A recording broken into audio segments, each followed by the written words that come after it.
नहीं है।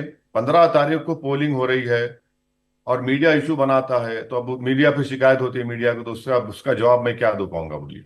जब आपके भाई साहब ने ये इस बात का जिक्र किया कि ये 15 मिनट मुझसे छूटता नहीं।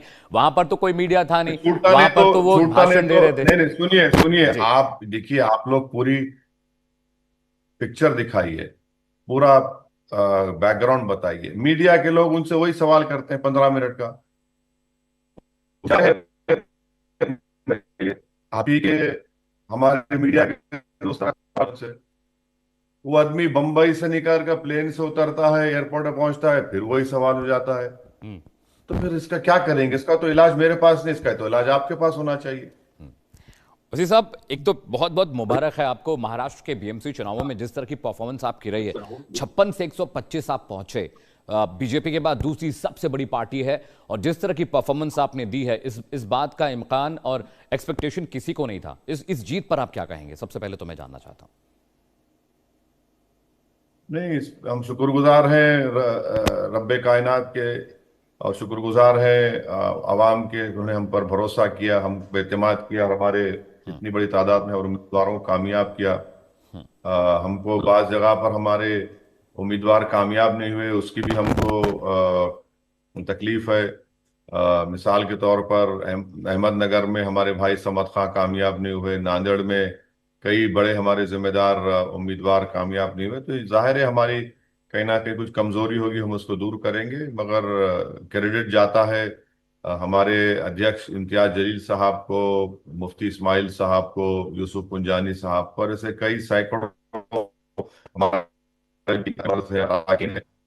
उन सब ने बड़ी जुस्तजू और मेहनत की, मैं उनका शुक्रिया अदा करूंगा। और फिर औरंगाबाद में हमारे 34 कॉरपोरेटर जीत कर आए, तो उनका भी शुक्रिया। नासिर सिद्दीकी का, शेख अहमद का, यासिर का, हमारे फैजान का, असद चाउश का, ये सब बड़े बड़े जिम्मेदार लोग, वहाँ के बड़े लोग सब आए, और सबने मेहनत की। महिलाओं ने बड़ी तादाद में हमको वोट दिया, उनका भी शुक्रिया। बहुत चला महाराष्ट्र में कि आप बीजेपी के साथ अलायंस होने वाला है, क्या कुछ नेताओं की गुफ्तगू का भी जिक्र हुआ है? मीडिया भी इन खबरों को चला रहा है। मैं चाहता हूं, चूंकि आप इंडिया न्यूज पर हैं, मैं चाहता हूं आप इसको क्लैरिफाई करें। क्या बीजेपी के साथ कोई बातचीत चल रही है क्या महाराष्ट्र में? इंडिया एनडीए में जितने पार्टीज हैं, चाहे बीजेपी हो, एक नाथ शिंदे की शिवसेना हो, या फिर अजीत पवार की एनसीपी हो, किसी से भी कहीं पर भी कोई अलायंस नहीं होगा। नहीं होगा। समंदर के दो किनारे एक नहीं हो सकते। आकोट में हमारे 5 कॉरपोरेटर्स ने एक गठ बनाया था जिसमें बीजेपी शामिल थी। हमने उनसे बुलाकर पूछा तो उन्होंने कहा कि उनको नहीं मालूम था कि बीजेपी उसमें रहेगी। हमारी पार्टी ने उनसे कहा कि आप अपने लोकल म्युनिसिपल कमिश्नर को लेटर लिखकर दीजिए कि आप उस गठ से बाहर आ रहे हैं। और फिर मैं जो अमरावती अकोला में जब था, तो वहां पर ये लोग मुझसे मुलाकात की। मैंने उनसे कहा कि आप पार्टी के कोई पॉलिसी मैटर पर फैसला नहीं करेंगे जब तक आप यूसुफ पुंजानी साहब और इम्तियाज जलील साहब से बात नहीं करते। उन्होंने उसके बावजूद भी मुझे वादा किया। उन्होंने बीजेपी के एक नेता के बेटे के लिए कॉप्शन के मेंबर की सपोर्ट की। तो इम्तियाज जलील साहब ने 13 तारीख के दिन एक जनसभा में खड़े होकर मेरी मौजूदगी में यह फैसला लेकर कहा कि हम उन पांचों अकोट के एमआईएम के जो इलेक्टेड कॉरपोरेटर थे उनको पार्टी से हम बर्खास्त करते हैं। हमारी पार्टी का फैसला वाज़ेह है, चाहे बीजेपी हो, एक नाथ शिंदे की शिवसेना हो, या अजित पवार के एनसीपी हो, उनसे कोई अलायंस नहीं होगा। अगर कोई अलायंस करता है तो पार्टी उनके खिलाफ एक्शन लेगी। वैसे साहब, एक सवाल ये भी था, वोट चोरी का फैक्टर बहुत कांग्रेस पार्टी की ओर से राहुल गांधी रेस करते रहे। क्या बीएमसी चुनाव में आपको ये चीज देखने को मिली, वोट चोरी या किसी तरह की अनियमितता? वो शाही वाला इंसिडेंट छोड़ देगा, रिंक वाला, उसके अलावा आपको लगा क्या कि वोट चोरी का कुछ मसला दिख रहा है आपको? नहीं, ऐसा तो कोई जनता ने शिकायत नहीं की।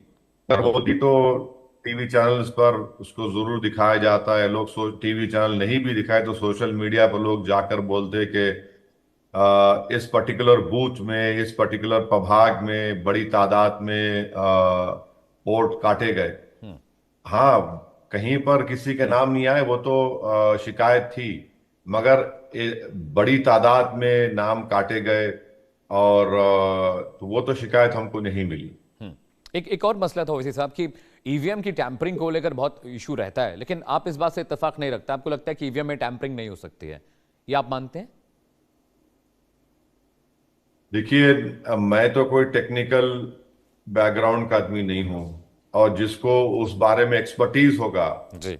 वो अगर उसको प्रूफ कर देंगे मैं मानने को तैयार हूं।